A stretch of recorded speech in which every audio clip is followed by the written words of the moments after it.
Hi friends, ಮಸ್ತ್ ಕನ್ನಡ ಚಾನಲ್ಗೆ ಮತ್ತೊಮ್ಮೆ ಸ್ವಾಗತ. ಇವತ್ತು ನಾನು ಒಂದು ಏಂಜಲ್ ನಂಬರನ್ನು ತಿಳಿಸ್ಕೊಡ್ತೀನಿ. ಏಂಜಲ್ ನಂಬರ್ ಯಾವ ರೀತಿ ಅಂದರೆ, ಹಲವಾರು ನಂಬರ್ಸ್ನ ನಾವು ಕಾಲಮ್ಸ್ ಮಾಡಿ ಬರಿಬೇಕಾಗಿ ಬರುತ್ತೆ. ಇದು ಒಂದು ಟೆಕ್ನಿಕ್. ಈ ಟೆಕ್ನಿಕ್ ತುಂಬ ಪವರ್ಫುಲ್ ಅಂತ ಹೇಳ್ಬೋದು. ನೀವು ಒಂದೇ ಸಾರಿ ಇದನ್ನು ಬರೆದ್ರಿ, ನೀವು ಇಡಬೇಕಾಗಿರೋದು 21 ಡೇಸ್. ಈ ರೀತಿ ಎಲ್ಲನೂ ಎಕ್ಸ್ಟ್ರಾ ಡೇಸ್ ಏನಿಲ್ಲ, ಒಂದೇ ಸಾರಿ ನೀವು ಮಾಡಬೇಕಾಗಿರೋದು.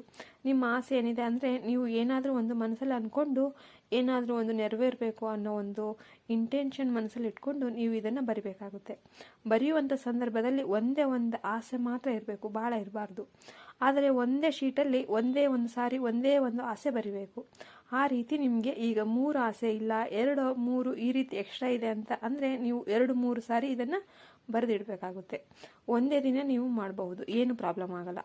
ಕೆಲವೊಂದು ಏಂಜಲ್ ನಂಬರ್ ನಾವು ಹೇಳ್ತೀವಿ ಮಾಡಬೇಕಾದ್ರೆ ಒಂದೇ ಒಂದು ಆಸೆ ಮಾತ್ರ ಮನಸ್ಸಲ್ಲಿ ಇಟ್ಕೊಂಡು ಈ ಏಂಜಲ್ ನಂಬರ್ ಯೂಸ್ ಮಾಡಬೇಕಾಗುತ್ತೆ ಅಂತ. ಇದಕ್ಕೆ ಈ ರೀತಿ ಏನೂ ಇಲ್ಲ, ನೀವು ಒಂದೇ ಸಾರಿ ಮಾಡಬಹುದು. ಆದರೆ ಬೇರೆ ಬೇರೆ ಶೀಟಲ್ಲಿ ನೀವು ಈ ರೀತಿ ಬರೆದು ಅದರ ಜೊತೆಯಲ್ಲಿ ನಿಮ್ಮ ಆಸೆ ಏನು ಅಂತ ನೀವು ಬರೆದು ಹಾಕಬೇಕು. ಇನ್ನು ಇದನ್ನು ಯಾವ ರೀತಿ ಬರೆದು ಹಾಕಬೇಕು, ಹಾಗೆ ಈ ಏಂಜಲ್ ನಂಬರ್ ಏನೇನು ಯೂಸ್ ಇದೆ ಅಂತ ನೋಡೋಣ. ಎಷ್ಟು ದಿನ ಬರಿಬೇಕು, ನಿಮಗೆ ರಿಸಲ್ಟ್ ಸಿಗುತ್ತೆ, ಇದನ್ನೆಲ್ಲ ಪೂರ್ತಿಯಾಗಿ ನೋಡೋಣ. ವಿಡಿಯೋ ಕಂಪ್ಲೀಟಾಗಿ ನೋಡಿ. ಇಲ್ಲ ಅಂದರೆ ನಿಮಗೆ ಏನಾದರೂ ಒಂದು ಡೌಟ್ಸ್ ಇರುತ್ತೆ, ಕಂಪ್ಲೀಟಾಗಿ ನೋಡಿದೆ ಸ್ಕಿಪ್ ಮಾಡಿ ನೋಡಿದಾಗ ನಿಮ್ಗೆ ಏನಂತ ಅರ್ಥನೇ ಆಗೋದಿಲ್ಲ. ಅದಕ್ಕೋಸ್ಕರ ದಯವಿಟ್ಟು ವಿಡಿಯೋನ ಫುಲ್ ನೋಡಿ. ಏನಾದರೂ ಮಿಸ್ ಮಾಡಿದ್ದೀನಿ ಅಂದರೆ ನೀವು ಕಮೆಂಟಲ್ಲಿ ಹೇಳ್ಬೋದು, ನಾನು ನಿಮಗೆ ತಿಳಿಸ್ಕೊಡ್ತಿದ್ದೀನಿ. ಇನ್ನು ಮೊದಲನೇದಾಗಿ ನೀವು ಏನಕ್ಕೋಸ್ಕರ ಈ ಒಂದು ರಿಚುವಲ್ ಅಂದರೆ ಈ ಒಂದು ಏಂಜಲ್ ನಂಬರ್ನ ನೀವು ಏನಕ್ಕೆ ಯೂಸ್ ಮಾಡ್ತಿದ್ದೀರಾ ಅಂತ ಹೇಳೋದಾದರೆ, ನಿಮ್ಮದು ಏನಾದರೂ ಒಂದು ಆಸೆ ನೆರವೇರಬೇಕಾಗಿದೆ, ಅದನ್ನು ನೆರವೇರಿಸಿಕೊಳ್ಳೋದಕ್ಕೋಸ್ಕರ ನೀವು ಇದನ್ನು ಬರಿಬಹುದು. ಅಂದರೆ ಈಗ ನಿಮ್ಮ ಮದುವೆ ನಡಿಬೇಕಾಗಿದೆ, ಇಲ್ಲ ನನಗೆ ಇಷ್ಟು ದಿನದಲ್ಲಿ ಮದುವೆ ಆಗಬೇಕು, ಇಲ್ಲ ಒಂದು ಲಾಟ್ರಿ ಹೊಡಿಬೇಕು, ಒಂದು ಲಾಟ್ರಿ ಟಿಕೆಟ್ ತಗೊಂಡಿರ್ತೀರ, ಲಾಟ್ರಿ ಹೊಡಿಬೇಕು. ಲಾಟ್ರಿ ಅಂದರೆ ನಾನು ಏನು ಬೇಕಾದರೂ ಇರಬಹುದು, ಒಂದು ಲಕ್ಕಿ ಡ್ರಾ ಇರ್ಬೋದು, ಇಲ್ಲ ಏನಾದರೂ ಒಂದು ಇರ್ಬೋದು.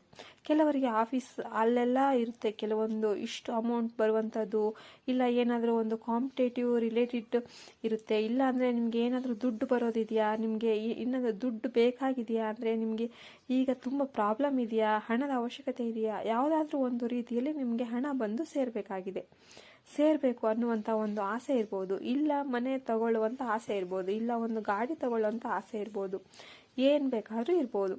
ಈ ರೀತಿ ಒಂದು ಮನುಷ್ಯನಿಗೆ ಹಲವಾರು ಆಸೆಗಳಿರುತ್ತೆ. ಆದರೆ ಕೆಲವೊಂದು ಸಾರಿ ನಾವು ಒಂದನ್ನೇ ಅಪ್ಲೈ ಮಾಡೋದು, ಒಂದೇ ಒಂದು ಆಸೆ ಮಾತ್ರ ಅಪ್ಲೈ ಆಗೋದು. ಬಟ್ ಕೆಲವೊಂದು ಸಿಚುವೇಶನಲ್ಲಿ ನಮಗೆ 2-3 ಆಸೆಗಳು ಇದ್ದೇ ಇರುತ್ತೆ. ಅದು ನಮಗೆ ವರ್ಕ್ ಆಗಬೇಕಂತ